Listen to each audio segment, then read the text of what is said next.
საჰაერო მოძრაობის აღდგენის მიუხედავად საქართველოში კვლავ უამინდობა თითოეულობის გამო საავტომობილო მიმოსვლა ისევ შეზღუდულია ყაზბეგის მიმართულებით. როდის მოხერხდება გზის გახსნა ამ დროისთვის უცნობია გაწმენდითი სამუშაოები დაწყებულია, თუმცა ზვავის ჩამოწოლის საფრთხე კვლავ არსებობს. თითოეულობა მცხეთა-მთიანეთის გარდა პრობლემები სხვა რეგიონსაც შეუქმნა, მათ შორის აჭარის მოსახლეობასაც. თოვლია ბათუმში ქრონიკის კორესპონდენტები მუშაობენ იმ რეგიონებში, სადაც თითოეულობამ სირთულეები შექმნა. დაჯი ჩხიკვაძე, ნუცა ტრაპაიძე და სანდრო ჯუფალაკიანი ქვეყნის მასშტაბით არსებულ მდგომარეობაზე.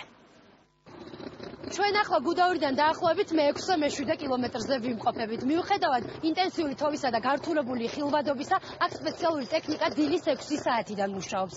სპეციალისტების განცხადებით, ზვავს საშიშროება ამ მონაკვეთზე მოხსნილია, რაც შეეხება კობამდე დარჩენილ რამდენიმე კილომეტრს, ადგილზე მუშაობენ ჰიდროლოგები და მეტეოროლოგები.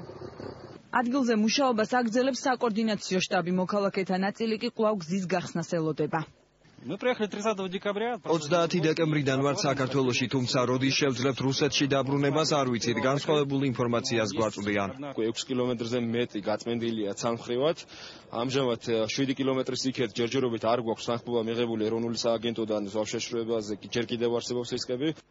აჭარაში თოვლის საფარი 80 სანტიმეტრს აღწევს. თითოეულობამ პრობლემები შეუქმნა რამდენიმე მაღალმთიან სოფელს. ზემოთ ხილნარში მეწყერის ჩამოწოლის შედეგად 30-მდე ოჯახი მოწყვეტილია გარესამყაროს. ამ საღამოს უკვე მორჩება ხის ხეებისგან განთავისუფლება, რის შემდეგაც ჩვენ გამოვშვით ტექნიკას სამუშაოდ, რომ გაიწმინოს გზა და გაიხსნას გზა. უკვე გაწმენდილია ბათუმი ახალციხის გზა, სადაც გუშინ კლდის მასა ჩამოიშალა. რამდენიმე რაიონში შეზღუდულია მოქალაქეთა ენერგომომარაგება. გუშინ იყო ძირითადად გამორთული ჩაქვის ზონაში, ჩაქვის ქვესადგურიდან 2 ფიდერი მთლიანად, 10%-ია დარჩენილი, ასე რომ ვთქვათ, ჩაქვის ტერიტორიაზე, რომელიც უკვე დღის ბოლომდე აღდგენილი იქნება. ბათუმი კი ერთი დღით ზამთრის კურორტს დაემსგავსა, თოვლი ქუჩებთან ერთად მედიას ქანდაკებასაც ფარავს. გაწმენდილი არის ქუჩები, მოყრილი არის ტექნიკური მარილი, ქვიშა.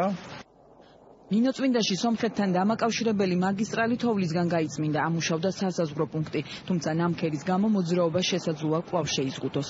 ამ დროისთვის აღდგენილია მსუბუქი ავტოტრანსპორტის მოძრაობა, თუმცა მოქმედებს შეზღუდვები სატვირთო ავტომობილებზე. გაწმენდითი სამუშაოს დაწყება ვერ ხერხდება სვანეთში უშგულთან დამაკავშირებელ გზაზე.